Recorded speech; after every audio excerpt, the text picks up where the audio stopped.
ulah bahasana raditu billahi rabba wa bil islami dina wa bi muhammadin nabiyya wa rasulah wa bil qur'ani imama wa hukma wa bil mu'minina wal mu'minati ikhlana.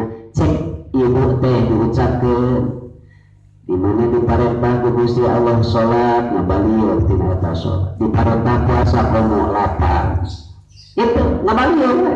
Tapi bahasana ridho di pangeranan ku jenenganna Gusti Allah. Allah teh jadi pangeran abdi sadari itu.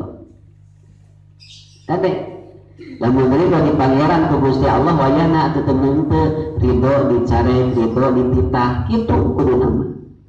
Gitu.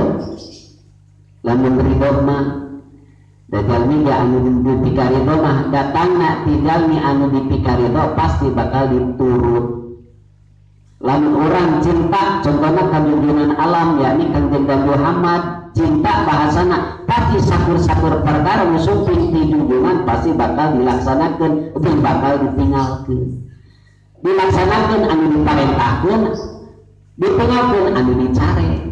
Kun sakitu atuh urang teh naha pantes jeung wajar keur umat mukmin jeung muslim bila mana orang ridho di pangeranan ku Gusti Allah jeung ridho di nabian ku Nabi Kanjeng Nabi Muhammad sallallahu alaihi wasallam jeung ridho urang teh Al-Qur'an menjadikan hukum atuh urang teh wayahna cek Al-Qur'an dina Al-Qur'an dawuh Allah dina akna dawuhanana ya ayyuhalladzina amanu kutiba alaikumus syiyam itu keur dalam iman mawayana eta teh kudu puasa.